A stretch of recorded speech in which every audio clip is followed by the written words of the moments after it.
I can speak English, but before I say anything, I have to make a sentence in my native language, translate that into English, and then say it.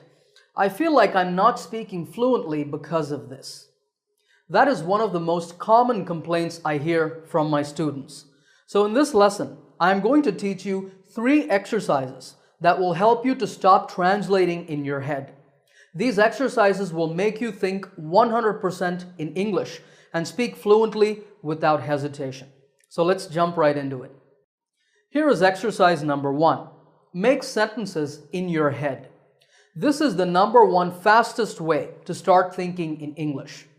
Throughout your day, make sentences about what is happening around you. For example, let's say that you're sitting on the bus and you're going somewhere. In your head, you can start talking in English. I like the seat. It's nice and comfortable. Look at that couple sitting over there. What are they doing? They look very happy. They're joking and laughing about something. Anyway, let's look out the window. Oh, what a beautiful park. I wish I could visit it sometime, and so on. You can do this in any situation. When you're at home, when you're bored at work or school, when you're waiting at the doctor's office, when you're walking in the park, and so on. And it will train your brain to make sentences in English. Now, while you are doing this, if you start translating, it's okay. Don't get disappointed, because as you keep practicing, you will collect more and more sentences for everyday situations. And over time, you will translate less. Remember to do this exercise many times every day. Make it a habit to regularly make sentences in your head. Exercise number 2 is prepare sentences for conversations. For this exercise, think about a conversation that you are going to have in the future and come up with sentences that you can use. For example, if there's going to be a meeting in your workplace tomorrow, what would be some useful sentences? Well, if you're going to present an idea to your colleagues, you might say, I strongly believe this will help our sales. Aha, keep that in mind to use tomorrow. Maybe you have a colleague, let's say his name is Teddy, and he always interrupts you while you talk.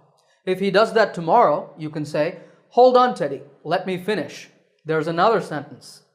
In this way, for upcoming conversations, you can prepare a lot of sentences and have them in your mental store. And you can even write them down to review later. As you do this exercise more and more, you will be able to use these sentences in many future conversations automatically without thinking too much. So take time to regularly prepare sentences for conversations. Exercise number 3 is recap your day. Do you know the meaning of recap? Recap means to remember and summarize something, in this case, your day. So this is an exercise you should do at the end of the day, maybe just before you go to bed, or you can even do this as you're lying in bed before you go to sleep. Imagine that you're telling a friend about your day in English. You might say, today was a regular day for the most part. One interesting thing that happened in college was that a friend of mine told me she's got an internship interview coming up in 2 days. So I helped her prepare for it. And so on and so forth. You get the idea. You can also make sentences about how you felt about the different things that happened. You can say what you expect to happen tomorrow, etc. Aim to do this for about 5 to 10 minutes before you go to sleep. What I like about this exercise is that you can do it at the same time every day, which means it's very easy to make this a habit. And so all this practice in making sentences will help you to think in English automatically. Okay, those are my top 3 exercises for learning to think in English. Make sentences in your head throughout the day. Prepare sentences for conversations. And recap your day before you go to sleep. As a bonus tip, there's one more powerful exercise that you can use to build your fluency, and it's called JAM. This is short for just a minute, and it's a fantastic speaking exercise that you can do by yourself to improve your fluency. If you want to learn it, I have a lesson just on this exercise. You'll find the link in the description, so make sure to check it out.